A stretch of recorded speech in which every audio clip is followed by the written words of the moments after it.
Hey everyone, my name is Matt. Welcome to my shop. Today is July 20th and this is my weekly shop update.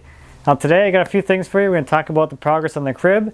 We're going to talk a little bit more about the flooring, and then I'm going to show you a little bit more about the log trailer that I'm going to be working on soon and the welder I just got.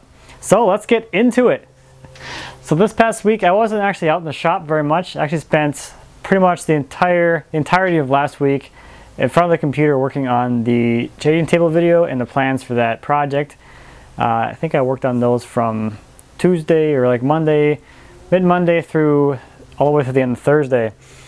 So I didn't spend a lot of time out in the shop, and I was just out here on the weekend for a few hours, and then I spent about an hour out here today, and I got the other side assembly of the crib completed, and I got the connecting rails, the front and back connecting rails all milled up. I got the shoulders cut for the tenons, so that's ready to go. I was going to continue on and get all the stuff joined together and then do the shop update, but I realized that on a couple of spots where the tenons are going to go into the posts, I've got some voids and some cracks that I want to fix with some epoxy first. It'll just be a lot easier to actually fill those first with epoxy and then make the mortises, instead of trying to fill them and then have like epoxy like leaking into the mortise. Then you gotta clean all that up. So if I wait to cut the mortises until after I fill them in, that should leave my mortises nice and clean on the inside. So I just stopped a little short here, and then I'll fill all these voids or whatever with epoxy, and then continue on. But overall, so far I haven't really spent a whole lot of time on this project, and so far it's actually been really nice. There's not a whole lot really going on here. It's just a lot of mortise and tenon. Pretty simple. It's a little bit of a simpler project compared to the bassinet, which had, well, this has I guess two angled components, and then the bassinet had, I guess, four, but also had the angled, whatever, spindles. Had the angled spindles. So this is going to have a lot fewer angles, which is different. I also have all the spindle stock ready to go. Those are going to be maple, so it's going to be a nice contrast between the walnut, and I'll be making all of those on the lathe. I think I mentioned that at some point, but I'll be making those on the lathe with the router jig that will actually follow the curve of those spindles. So I have a tapered spindle that gets thicker in the middle and tapers out to thinner on the ends. And then the crib will be ready to go. And no baby yet. No baby yet, but that's okay. At least it has somewhere to sleep now.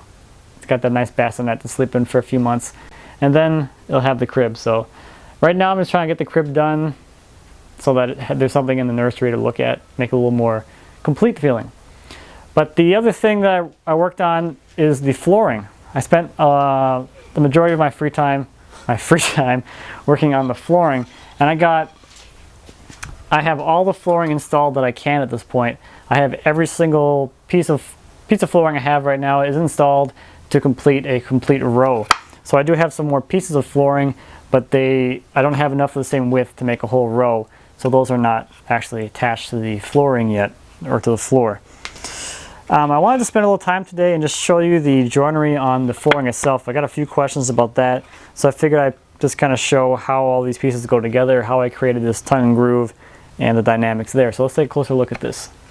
Here's an offcut of the flooring I have, and this is kind of what it looks like from the end. And the one thing I was trying to do as I was making this is the top face here, is this seam here that touches the next board is what you really care about. It doesn't really matter what's going on down here or inside this groove, because you're not going to see that. And in fact, when you go to install the flooring, there's probably going to be debris and stuff on the ground and stuff that could get into the groove, so you want to mitigate that. So as you see, as I put these two pieces together, the top one here is touching perfectly, so that's what's actually going to meet together and form your nice seam. And then I've actually cut the groove deeper than it needs to be here. Wow, it's really hard to look in the camera and point at stuff. But anyway, I cut the groove a little deeper, so if there's any gunk, any sawdust or chips or anything that gets into the groove, that won't prevent these two boards from coming together and having this top seam be nice. And I did the same thing on the bottom. I cut the shoulder on the bottom of the groove back further, so that way if there's anything on the floor as you put these two boards together, that won't interfere with these two boards coming together on the top there. and you maintain that nice seam along the top edge, which is what's most important. So here is the welder I picked up. It's a Lincoln. It's one of those tombstone styles. This is a Lincoln. It's a 225. It's an AC. And I want to say thank you to everyone who responded to my Facebook post. I probably posted about a month ago asking about this style of welder, and I got a lot of great responses and answers of things to look for in a used one and all that. One of the biggest ones I got was to try and find one that was a DC welder as well, but I only saw, in the last month since I've been looking, I've only seen one that was posted that was a DC, and that was, they wanted over $500 for it. And I was trying to get one on the cheap, so that's why I stayed with this. I paid $200 for this, and one of the reasons that I went with this one over some of the cheaper ones I saw on Craigslist was it came on this integrated cart, and it has an integrated extension cord on it. It's a 50-foot extension cord, and it's nice. Oops, it's a nice heavy duty. It's a 6-gauge extension cord, and I figured regardless of what welder I bought, I was going to need one of these anyway, since I wanted to be working out in the driveway, and that extension cord probably cost me about at least $100, I'm sure. So that added to the overall cost of the other ones I saw. So this was probably the best buy of all the ones I saw online or on Craigslist. So I'm really happy with this. I did, when I bought it, the guy did show me it worked. He put a stick in it and struck an arc, and it was working just fine. So I'm looking forward to using it. Let me take you outside and I'll show you the trailer, and I'll talk a little bit about the plan for that. Alright, so here is the trailer, and right now it's set up. It was a skid steer trailer, so it has the two sides that the wheels of the skid steer would rest on, and then the middle here is open. So the first thing I'm going to do is I'm actually going to fill in the center area, and that should add some stiffness to the overall structure, because before, when it just had a machine on it, just the weight would be on these two side plates and there'd be no weight in the middle. So the middle here is a little bit on the weak side. And if I'm going to be dropping logs onto it, they're going to be landing in the middle, and all that weight's going to be right there in the middle. So the first thing I'm going to do is I'm going to remove these 2x12s. So the first thing I'm going to do is I have this 4-inch C-channel, and I'm going to cut a bunch of pieces to drop in here between the two halves, and that should help strengthen the overall structure. And then I also have, where's my plate? There it is.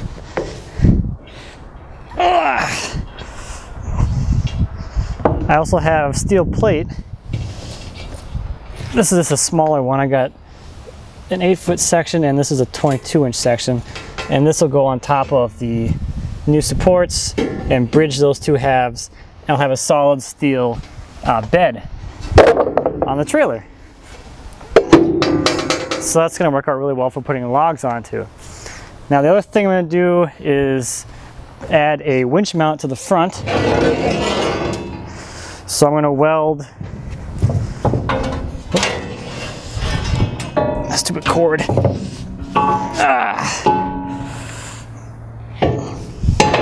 So I'm going to cut back these pieces of angle iron here, and I'm going to weld one of these on here like that, and that's going to be my area to mount my winch to. And then the winch will control the log arch that'll be on the back, and I'm going to try and reuse the pivot mechanism for the ramps when I build that. But that's my overall thought here. The other thing I have to do is rewire the existing lights on the trailer. All the wires are going through this pipe here, and that's going to be in the way when I come back and add my C-channel to the center. So that has to be removed, and then I can add all the C-channel. I can wire in the brakes and all of that fun stuff. Yeah.